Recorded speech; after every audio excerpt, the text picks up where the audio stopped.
We really do not mean. We really do not mean that what I am about to say is true. It's a story, yes, a story. So let it come and please let it go.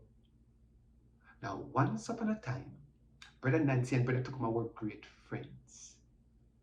Brother Tukuma got himself in trouble and was tried and sentenced to be hanged by the king. Now, when Brother Nancy heard the news, he did what any father would do and he went to see his son, Brother Tukuma. Now, Brother Tukuma was worried. He was scared, but Anansi counseled him. Anansi says, "Don't fret, Tukuma, don't fret. I will do anything to secure the freedom of my people and the people of my village. If we stick together, I will get you off free." He says, "You know that I am a wise and witty man, but most of all, I am a good liar. So if you follow my instruction, I'll get you free." The next day, Brother Nancy went to see the king to plead his case for Brother Tukuma. Now, the king reluctantly decided to make a deal with Anansi. He says, "Anansi, if you can give me a puzzle that I cannot solve, then I will let your son, Brother Tukuma, go free." Now, Anansi ran home and he told Brother Tukuma the deal that he had made with the king and what the king wanted to set him free. Now, Anansi knew that the king had no idea about the history, the culture, or the heritage of the people that he ruled. And so he decided that he was going to ask the king a riddle. Riddle me this and yes, riddle me that. Guess me this a riddle and perhaps not. Yes, Anansi decided that he was going to ask the king a riddle. So guess what Anansi did? He went to Brother Tukuma and said, "Brother Tukuma, you remember that mare you had heavy and cold?" Tukuma said, "Yes, man." Cut the stomach and take up the cold. And then get some dirt and put it in your hat and put it on. He says, "Get some silver and put it in your boot." And then he get some gold and he put in the other boot. And then Brother Tukuma said, Brother Nancy said to Brother Tukuma, "Brother Tukuma, let's go see it." He mounted the colt and then they decided that they were going to see the king. And so Anansi set him up for everything. He tell him all that he need to say when him see the king. And when him see the king, Anansi said, "Riddle me this and riddle me that.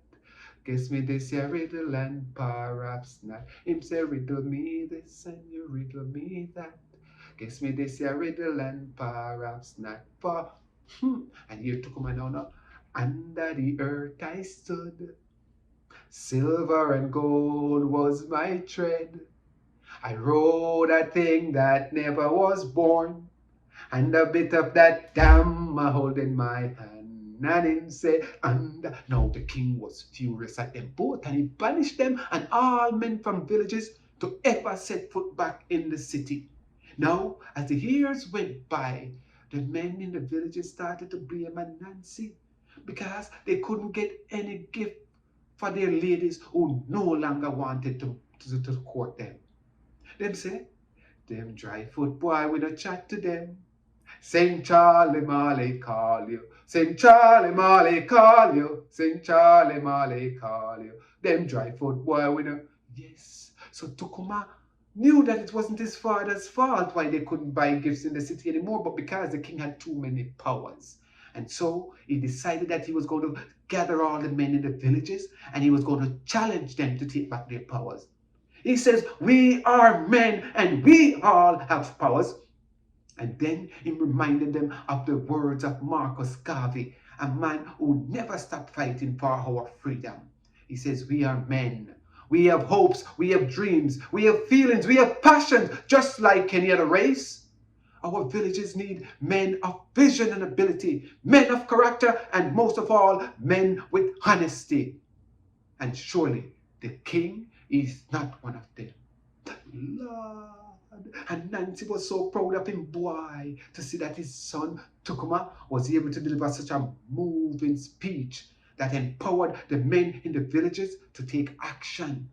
They decided to start what was known as the Ntukuma Men's Summit, where each year for one day they put away their differences and discuss the issues that was important to them as men but most of all, the issues that was important to their community.